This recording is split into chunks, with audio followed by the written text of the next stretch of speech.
Okay, 15 seconds.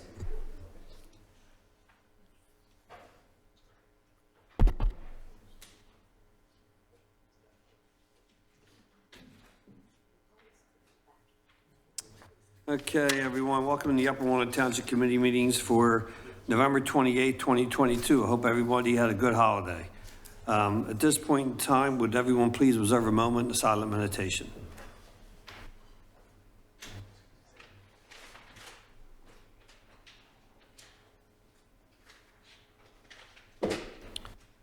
Would everyone please stand and join me in the Pledge of Allegiance?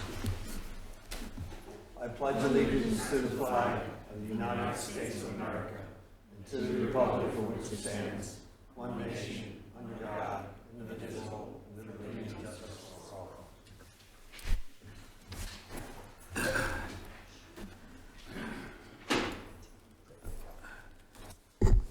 Okay, good evening. Today we have Commissioner Lockhart. I expect Commissioner Spearing to be here soon. He's going to be here soon. Okay. Township Manager, Assistant Township Manager, and our solicitors on Zoom, Alex Balmer. First on business, approve the minutes as presented. I have no problems with the minutes. I don't have any changes. All right. So any public or commissioner comments on the changes? All right, hearing none, we'll move this forward. Next item of business is presentation by Samantha Cole of the Valley Forge Tourism and Convention Board. Hey everyone. Okay, so let me try and unplug this and replug it back in. Oh. All right, perfect. Okay, so I feel funny because I'm not facing you guys, but I'll keep turning around.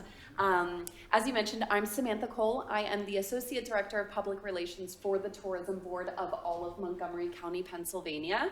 So some of you guys may be a little confused when we call ourselves the Valley Forge Tourism and Convention Board. And the reason we do that, I heard Matt explaining it up there, is because there are 18 other Montgomery counties across the country. So Valley Forge is internationally recognized, and you know, we just wanted to have that internationally recognized name and really just bring attention to Montgomery County and the region. So I'm just going to give you guys a quick overview of 5 minutes tops of the tourism board, what we do, who we are, and then maybe some opportunities for anybody in this room, if you know business owners or friends or family that any of this might apply to them, feel free to reach out to me directly. I have a bunch of my cards just stacked right up here that I will leave here. So our vision is inspiring the world to fall in love with Montgomery County, PA, and our vision statement is a must-experience destination rooted in the past and leading the future. And this is just an FYI, so we are actually funded by a 4% hotel occupancy tax. So that means that every single hotel room booked in Montgomery County, we essentially get 4% of that back in a tax, and we get that to promote Montgomery County out to the rest of the world to come out and visit Montgomery County, which might sound a little funny to everybody here that lives in Monco to think of it as a tourism destination, but it actually is. So we have an entire sales team that is dedicated to bringing in trade shows, conferences, youth sports is a huge economic driver for us, all to Montgomery County to generate those overnight stays. I'm not gonna go into every single thing on these slides, but I'll also send this over to Matt in case anybody wants to reference this. And these are some of the marketing opportunities. All of these are really free within our organization. So if you know any business owners that might not have a marketing budget or anything like that, we work with local community members to generate PR awareness, social media marketing, digital marketing, and web marketing, co-op opportunities with our billboards that we have. You probably drive past them on the Turnpike and 309 every single day. We have an in-house creative agency, and we also have a mascot. And let me introduce real quick Emily Sue. She's our content coordinator, so she's here just grabbing some photos as well. This is just an overview of all of our brands and kind of the marketing campaigns that really drive our marketing strategy. We try to target different prospective visitors to come out to Montgomery County, whether it's through golf, because we have over 50 golf courses in the county, shopping, because we have one of the world's largest malls right in Montgomery County, the King of Prussia Mall, and so on and so forth. Arts too, that's a big one for us for visitors coming to the area. With the visitor experience, we do have a free Visit Valley Forge app. So if you do have your phone, feel free to go ahead and scan that. You can download the app, and it really is just a high-level view of everything to see and do in Montgomery County. And then we do release seasonal publications as well. So we have our annual visitors guide, we have our golf guide, we have our Crave Monco guide, which covers all of our 1,600 plus restaurants, breweries, wineries, and distilleries across the county. And we even have our own comic book as well. So this is a really big campaign that we actually started right when COVID hit.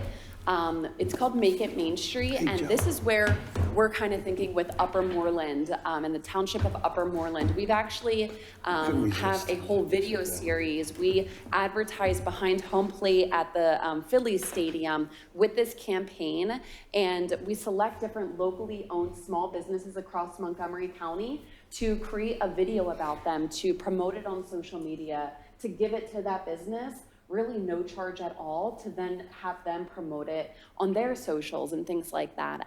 We've had influencers and some really great PR behind this as well. These are just some of our communications PR numbers. We do partner with 6ABC, CBS Philly, Fox 29. We actually have somebody on our team going out to the Fox 29 studios tomorrow to cover all holiday festivities across the county. So things like that, we're always looking for people across our townships to really get the word out and promote. And then social media, this is Emily and I's wheelhouse. We have almost 180,000 total followers across all platforms. We skew a little higher with the female audience and that older demographic as well. And the majority of our followers are on Facebook. So if you know any local businesses or, as I mentioned, friends and families that have businesses that are looking for that extra promotional support on social, we will share anything. So feel free to share it with anybody over at the tourism board. Crave Banco, I mentioned, this is our dining brand, so it covers the more than 1,600 different restaurants, breweries, wineries, and distilleries across Montgomery County.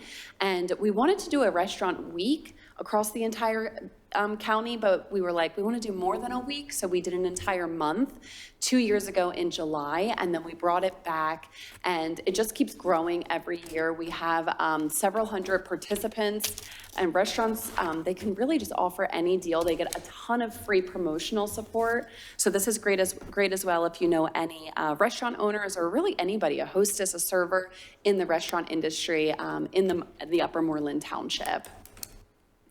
And then same goes for arts. We have an entire brand and marketing campaign dedicated to supporting the arts across Montgomery County. So whether that's a restaurant that offers a jazz brunch or an art gallery or a theater, anything like that, we actually have an Arts Monco week that happens every September. And then this year we incorporated a jazz element too. So we're looking to do bigger and better things in 2023. And this is just our little shameless plug for our Freedom from Hunger food drive. We actually just wrapped it up. We'll be pushing it out again tomorrow for Giving Tuesday. Lifetime, we've raised or gathered over 120,000 pounds of food.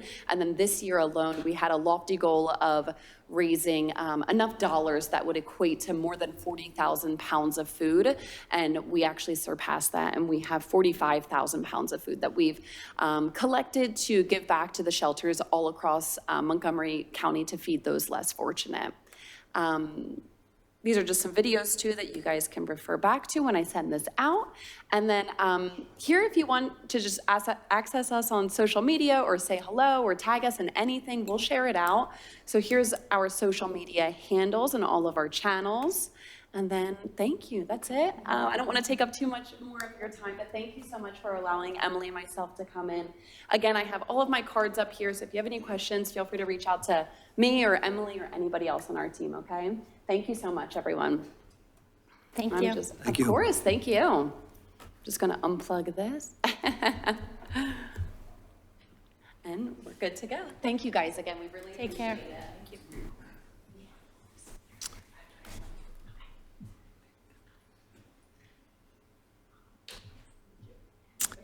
Okay, that takes us up to acceptance and approval of the following monthly reports: Director of Finance report, Tax Enforcement Officer report, report from the Earned Income Tax Collector Berkheimer, and the Investment Activity report.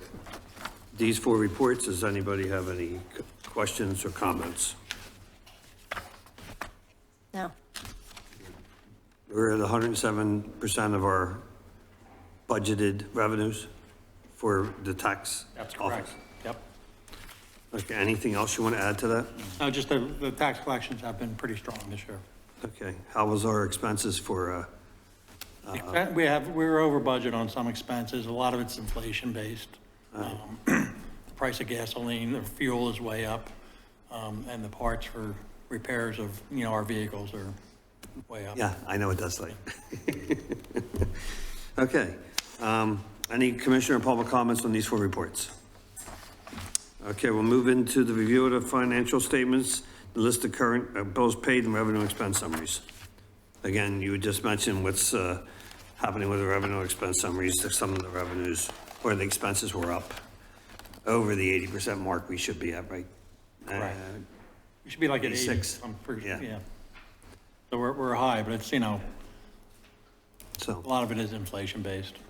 okay, I just wanted to, you okay? Yeah. You okay? Commissioner, public comments on these 2 reports. Okay, we'll move this forward. Next is personnel. We have a reappointment of Paul McCarthy as an at-large member of the Parks and Rec Advisory Council to serve a new 2-year term to expire November 14, 2024. Talked to Paul, he's happy to do it, and I think Pat's happy to have him. Good. Any commissioner public comments? Move them forward. Next, we have the list of vacancies. I'll just announce it again. The APA is looking for a Ward 3 vacancy for a 2-year term to expire in June of 23. The Historical Commission is looking to fill an alternate position, any more? No? And possibly moving the real estate position to an at-large. We'll get to that later on. Human Relations Commission's looking for 2 vacancies, and the Parks and Rec Advisory Council is looking for somebody from Ward 2 to fill a vacancy. And Uniform Construction Code, if you know anybody who's an electrical engineer, whether they're from Upper Walnut Township or not, this is the only agency that we're allowed to take people from outside the township. So if you know anybody who's an electrical engineer, please reach out and let's see if they can help us out and serve on this committee. Okay, now we'll get to Section 8A, request by the Upper Walnut School District for waiver fees on improvements at the middle school. Now, this is the first time we've ever had community development in finance administration, but I understand that we have Andrew Greco, okay? And you want to come up and give us a scope of the project and what's involved? All it is we are tying into the girls' bathroom off of the old TLC, which is going to be the new life skills classroom. So the life skills kids have an ADA bathroom for them to use of their own. So it'll put a wall up in the bathroom, separating the last stall, adding a sink, toilet, everything for them that they need, and installing a small kitchenette in there for them to do cooking and stuff for all the classrooms throughout the school. I'm just going to ask, Paul's reviewed all this and everything's good? Yes, Paul's aware of it, and he has no problem with waiving the Okay. fees. Any commissioners have any comments on this? He talked about sprinklers. Was there a sprinkler being added? Fire suppression? In that room, no, there's already sprinklers in the room. All it is just making an ADA bathroom comparable for the classroom. He said something about sprinklers. I didn't, Okay. That's Paul's going to make sure everything's in code, so, yeah. You'll have to deal with Paul for that. Not a problem. So the request here is for a waiver of fees. Yes. Okay. So historically, we haven't always had this level of trust between the school district and the township with permits and awareness of what's going on. So that's why we asked someone to come in and explain Not a it. problem. So this is for permit, inspection fees, the review side, if our outside consultants have to review it, they pay for that. If it's Yes. our township reviews it, they don't. Right, all the board would be doing is waiving township fees.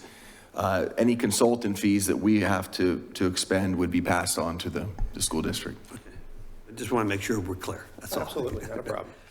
Are you okay? Yeah. Yeah. Okay. Commissioner, public comments on this? Okay, So we. we'll move it forward. Thank you very All much. right, and it'll be voted on next week. All right, Aye. perfect. Thank you. Okay. Now we go to 8B, draft ordinance removing the recommendation that a licensed real estate agent be appointed as a member to the, it says commission, but it's up on historical commission, to allow for another at-large appointment to the commission. So basically, it's just taking the historical commission's resolution, is it? Historical Commission's ordinance. We're taking the ordinance and we're removing the word that says real estate and just eliminating it, and it'll add, but I don't know if this added another position to it. I believe, Alex, would that position just become an at-large position? Yeah, there are no additions to this ordinance. It's just the removal of Can't hear the you. requirement to have a rule. Can you hear me? Very low, very, very faintly. And I have it up as high as I can go. Can you hear me better now? We can hear you, but not real well. But continue. Okay. Sorry, I can't make it any louder on my end. So this just removes a real estate agent requirement from the composition of the commission, which means by default that the position now becomes an at-large position for you guys to appoint at your leisure. All right, so the ordinance under section A, 23-3 states it shall be comprised of 15 members. And if we remove the real estate agent, it will allow an at-large member to take its place. Correct. All right, just to be clear. Okay, so we don't have to worry about the other end of it. So if we're okay with this, Well, does it require a public hearing to change the ordinance? it's already been handled. It's scheduled, right? Yes, we scheduled it. Yeah, okay. So that we could do it next week. Good. Correct. It's been advertised, and Commissioner Spearing, it doesn't require a public hearing, but it will be obviously entertained for a vote at the December 5th meeting. All right, so everything's set up for next Monday night. So, and then we took a chance and made sure that we were able to do this for Monday night, because if we did it, we wouldn't be able to do it till January or, February. All right, so I'm okay with this. You okay? Okay? Yeah. Commissioner, public comments on this? Okay, we'll move this forward as presented. Okay. Get my agenda. Next is 8C. Draft resolution authorizing a waiver of additional charges for the late payment of real estate taxes in certain circumstances to apply to Act 57 of 2022. You want to handle that? Yeah, so this year, the state legislature passed this act to allow for the taxing body to waive late fees. And the main reason, well, a couple of reasons are, I know in 2020, or in 2020, we had a lot of issues with the mail. Yes. And All the people residents. had to pay late fees because they've never received their tax bill. Or they paid it and the township never received it. And at the time, the tax collector had no authority. He has to charge the late fee. Yeah. This gives us the ability to make compromises where, their circumstances allow for us to waive those fees. Yes. Especially also with the sale of a house, when it goes from one ownership to another, sometimes it gets lost. Lost in the shuffle. I know that we're having instances and they're still happening in different areas. Yeah. The outside mailbox at the post office, you notice now it only drops this far, so somebody can't go in and get the mail out of it. The police had a report on it, and a lot of other residents got stuck with Yes. the extra fee for being late. Okay, I'm okay with this, 100% in. Well, so you're saying that it gives us a little bit of a latitude to make that decision? No, out. It's pretty much written in there, where the circumstances on where we can allow this to happen. It's, lots of times it is on the sale of a house when it goes from one ownership to another. And that's usually where most of the cases happen. And they moved and they don't know where they're at, then they, yeah. And this gives the authority to the tax, Alex? Well, he would work with us to, Right. it would be a mutual. But each one's going to be analyzed on an individual basis? Absolutely, absolutely. That's the most important thing, all right. And you keep the school district on the loop, especially if it's got to do with their tax. Yeah, well, they have, the resolution you see is actually the school district's resolution. Okay. Because they had passed this earlier. Okay. So I think it's, especially if the school district's done it, I think, I'm fine. I just thought it was I felt sorry for the residents that called to complain about it. Right. Any commissioner, you all right? Mm-hmm. Right. Yes. Any commissioner public comments? Okay, we'll move that forward. That was 8C. Now we go to 8D. A+ TEP Prep and Tutoring Services Agreement. So this is part of the American Recovery Fund that Upper Walnut Township received. We allocated $20,000 to go towards tutoring and in partnership with the school district, people that need to be tutored and need the help, so students. So is there anything I'm missing? No, I think you covered it. The scope is listed in the contract. The school district is helping identify the students, so I think it should run smoothly, we hope. And they're going to help identify the kids, so. The school district will do that. Yeah. All right. Thank you, Matt, for implementing this program. And I hope that the school will give us feedback too regarding. And maybe if it's effective. contribute a little bit towards Yeah. it too. Anthony, Our representative left. Left, yeah. From the school district, so Yeah, I was disappointed that, it was a facilities guy that came. I was expecting someone else to be here, and But he is the director of facilities, so I think they felt like he was the appropriate guy to. we should have done this first. no, I thought Matt Lentz was going to show up. That was my impression. No way. All right, go ahead, Anthony. So this is great. This is a really good step. This is a good use of our funds, I think, for the community as a whole. One of the questions we had last time was identifying the age range of students. It seems like we settled on the middle school students. Yeah. Is it all grades within the middle school?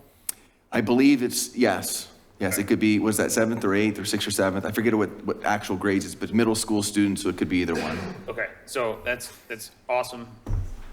I'm hearing 6, 7, 8 from the background, so there we go. I think this is a really good first step. $20,000 is awesome. I think we should assess this, see how it goes. I think we just stated that as a group. I would love to see this be like a good contribution, something that we can start to partner with the school district on. We do have that second round of ARPA funds that are coming in, so maybe we can keep that in our back pocket. If this does play out well, then we can allocate some more money towards continuing this opportunity. Agree. Okay, thank you. So, while we're talking about the school district issues, did we ever award our Joe LaValle Scholarship Fund from last year? Those students have not responded to Vicky. There you go. So She has sent repeated emails. Okay, so I think we have to change the way we do things next year. Were you in the most recent quarterly meeting? Maybe it was just No. Kip. We talked about it in the most recent quarterly meeting with the school district. I think we've got an approach that should work. So let's cross our fingers. And it has to do with earlier notification. So they're going to notify us earlier. We're going to contact the student. Remember, just one student. Yes. Earlier, and hopefully that will make the difference. Why don't we get 1, 2, and 3? So if we don't hear from one, you have 2 or 3 to go to. You'll be in the same boat you're in now. Even if you give them, though, if they weren't interested. There's two differences. One is the amount is going to be more for one student. It'll be $1,000 as opposed to $500 each. If we contact them sooner, I think we've got a bunch. This is a relatively small scholarship, relatively speaking to all the other scholarships. But 1,000 is clearly better than 500. So I think it'll get their attention more with 1,000. And if we contact them earlier and try and schedule it, I think that will hopefully work better. What time did you get to them? So they'll make the decisions in May, and they'll let us know right after they made the decision, so we can even contact them before the award ceremony, which occurs the end of May. Earlier the better, because I know Right. that they like to have everything in by May 1st. Right. So they get everything in and then, Yeah. It's been a little bit rocky, but it's our hope that this will improve the Okay. process. Commissioner, public comments on this? I guess, what's the plan for last year's? I mean, we're still going to pay that out, right? I think I think they're supposed to come and receive it. I think that was the idea, so. They chose not. Not to come. Well, they were away for the summer, at least one of them. So we'll continue. I mean, Vicky has sent a number of emails. We'll continue to do that. Well, to a certain extent. We'll stop. By the end of the calendar year, we probably won't bother them anymore. But. Okay. Any commissioner public comments? Okay, we'll move on to 9, old business, sale of a used police car.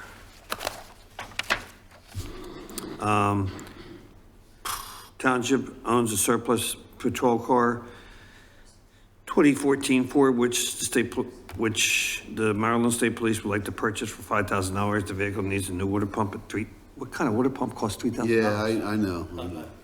These are numbers given to me by Public Works, so I don't know if it's just other work that had to be put into the vehicle. Maybe the other work, but It's probably a water pump and a hose. a timing chain. I mean, I don't know, man, that's a ridiculous number. That's probably about 800, maybe. We've sold several other, police vehicles. Yeah. Okay, and the towns have sold other police cars, vehicles to Maryland State Police in the past. So this is $5,000, and there's an email from David Alseer from our Public Works Department talking about the desire to sell this to the Maryland State Police. Otherwise, it would have to go up on a municipal bid. We'd have to advertise, then put it up on municipal bid. That's why we do it this way, Yeah, just the process. It's easier, it's probably more cost-effective for us to do it. You have any comments, sir? No, this vehicle has got over 150,000 miles on it, so it has exceeded its normal expectancy in life within the township. So I think they're getting a really good deal. There's been some mechanical issues with it. I think that I would encourage the board to approve this. Is it an Explorer? What it is? No, it's one of the old Tauruses. Ooh, Yeah. bye. And I should point out, we typically would do much better with I don't think we would get $5,000. Probably not on municipal bid. Yeah, we'd get much less than that. Okay, I'm okay. You traded in and get $6,000. Yeah, traded in with a new car. You okay? Any Commissioner public comments? All right, we'll move this on. 10A, budget update. Randy, I just want to tell everybody that we had our budget meeting in November, and we sat down and made some changes to the budget, and all this is identifying the changes and how it's going to affect what we did at that meeting and where we're going to be at the end of the year. That's correct. And it's, there's extra revenue in there for the library. There's general fund, additional general fund transfer balance. There's we fixed the error with the code enforcement director. That's correct. And we allocated money towards a feasibility study for the Public Works building and the Fair Oaks Basin. I don't know if these numbers are in the right. Yep. I may have. But they may have been transferred. All right, so it might It'll be be correct for the $100,000 for the Public Works, and it might be $80,000 for Fair Oaks, but whatever we discussed at that meeting, that's what we're going to go back to. Yes. Yeah, all right. You okay? You okay? Yes. Public or commissioner comments? Okay. 10B, allocation ARPA funds for the Farmstead Alliance. Matt, well, we talked about allocating money from this fund instead of causing us to raise taxes to pay for it. And we took $75,000 out of the ARPA funds. This committee sat down with township staff, and we decided to Make a recommendation. and I can read the recommendations. I mean, I'll read it just so everybody knows. It's fine. The committee reached a consensus on 5 points. Rather than giving the farmstead $75,000, the township will pay approved invoices for work completed to ensure proper use of funds. These are township-owned assets. The township will provide oversight on the project in addition to any professional oversight that the Farmstead Alliance provides. It's a township building. It is our understanding that Alan, you can speak if this is we'll be stepping down from the farmstead no later than 2025. And consequently, the township may want to modify our agreement with Farmstead Alliance, stipulating the transition of the management of the buildings back to the township. We would need to decide exactly what date this would want to occur. 4 was in the interest of the long-term performance and the concern for future cost overruns, the township would prefer that the asphalt fiberglass shingle be used for the roofing projects. The township is okay with the Farmstead Alliance, including a Cedar Shake option in the bid, but would also like to see a bid on the asphalt fiberglass shingle. And the $75,000 request from ARPA funds would be final. No additional ARPA funds would be allocated for this project. And, yeah, it's on tonight's agenda. So, I'm okay with the 75,000. I don't know if you guys are. Yeah. Yes. Under those pretenses that we laid out. Yeah. Okay. Can I just ask one question? Alan, will that number 4, will that present any problems for the granting agency? That's the cedar shake fiberglass shingle. The concern there is that the cedar shake may actually overrun the 75,000, and since the 75,000 is the final amount, the alternative would be theoretically the fiberglass shingle. Would the granting agency be okay with that? So we are going to consider asphalt shingles. However, we do have 200,000 for roofing versus the 75. The 75 will in part be part of the roofing project, but we are going to have that as consideration in the bidding process. The only thing that you should be concerned about in this right now is inflation and the cost of materials. So it might be. Yeah, I mean, it's interesting. That's why we're sort of stagnant with what we want to do here, because you know what to do. It's for $3,000. Yeah. But whatever you do, it's going to cost you more money now than it did 3 years ago. Exactly, Yeah. and you know, the house has got, the structures, you know, are going to help dictate what we do and how those expenses will play out. Okay. So, Just a comment, if I may. Yeah. The bid specs aren't prepared just yet for the structures. We're in the process of doing that. And what our plan is to have some alternate for the roofing. So we might have the asphalt, we might have the cedar shake. We will have the asphalt as one item, cedar shake as another, and then. A third, fourth. Yeah, a different kind of, what called it? It's a Yeah. imitation cedar shake, thank you. So the bid will have one spec in there, and then we'll have 2 alternates, and then we'll select at that point based on the value for the dollar. All right. Okay, any other commissioner or public comments? Okay. Yes, sir. Sorry, boss called. I had to go out in the hallway. Sorry. This 75 grand is for engineering and architectural fees, right? Okay, everybody's talking about it being material It's for the costs. structure It's, of the houses, not the roof. The roof is covered by the But grants. for services, not actual renovations. Right, regardless of what it's for, I think in the interest of not having other over costs, Sure. I think these are the things that the board felt was important, the committee felt was important. Okay, good. Yeah, no, I think those stipulations are fine, right? Yeah. Put some parameters around it. So, and this is a question for the group, and this might require some additional discussion later. We've been talking about community center. And one of the ideas that was tossed around was potentially using the barn as that type of function in lieu of putting it somewhere else throughout the township. Is that something that, again, I might just be dropping a bomb right now asking for this request. You're but not is that something dropping a bomb at all.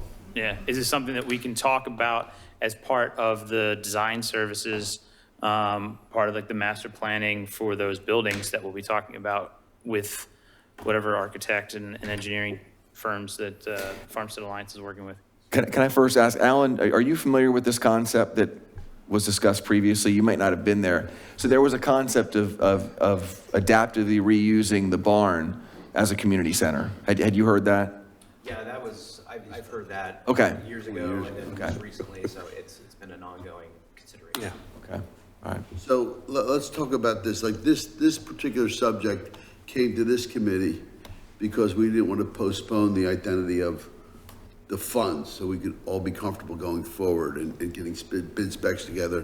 And I agree with you that this is for services, mostly for, what would you call deconstruction of the cottage, you know, engineering services and things of that nature. But we did say, look, this is a reasonable request and we don't want it to run away and just give a blank check and have responsible allocation of funds. So that's how we came up with the, you know, the submittals, and then we'll pay those out. Now, what committee do we go to from here to have that discussion? I'm all about that discussion for continuation of the So do we go to Parks and Recreation, or do we go to CDC, where we already have been having substantial amount of discussion, because there's certain people in the room? We have to decide as a board, what's our priorities. If we're going to go with 1, 2, or 3, 4, 5, or 6, we've talked about maybe 10 different things that we see a need to do, or to build, or to do in the township. And when we get to identifying which is first, which second, which is third, and go with that direction as a group, then we can, if it ends up being number 3, then it has to have the. I think the question is, where do we generate that list? Yeah, right. Was it Parks Because and we talked Recreation? about, I mean, we talked about the township building, the police department, and the public works building. And then, This is long-term planning. I'm just Oh, talking okay. about what committee the discussion about the farmstead and the barn Okay. should belong in. Okay. That's all. Yeah, And my- I'm getting my- a really strong energy that it should go to Parks and Recreation. So the first step is to approve the Woodlawn master plan, to see whether that includes a community center or not. Right? I mean, the last one we saw, it included This- a this community center. One subject matter is what committee they will want to continue the discussion about the barn in. Right, but I don't think we're ready to do that until we know if the community saying we're center is ready going to be to. at Woodlawn. Okay. I think you're both right, right? Like, we have to decide what's happening at Woodlawn, of course. But at the same time, that's part of the holistic master plan of the entire Yes. township, right? Yep. We've got a lot of quote-unquote aging infrastructure in our buildings and our community assets. And we do need to prioritize that.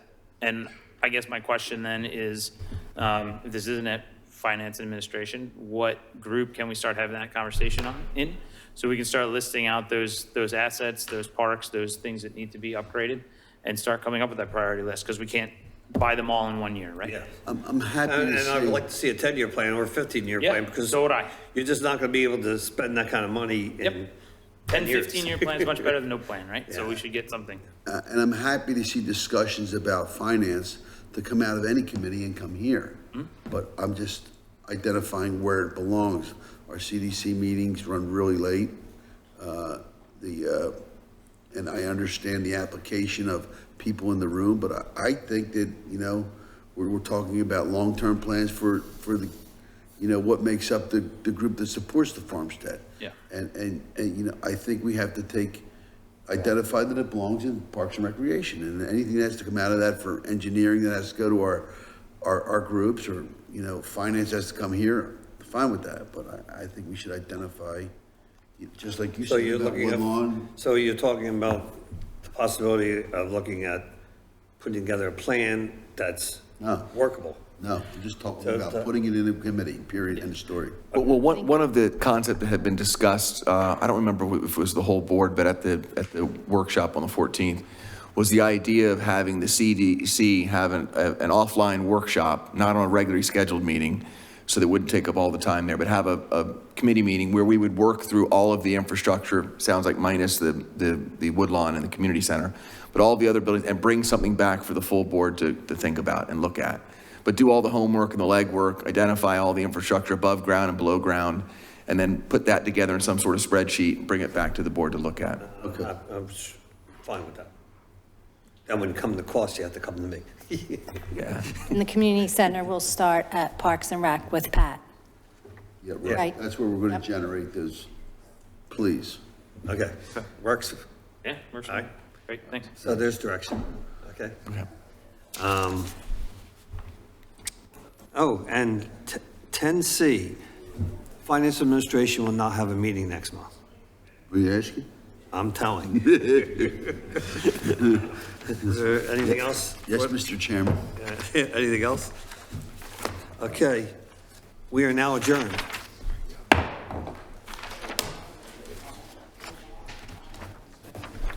Randy, I got to talk to you.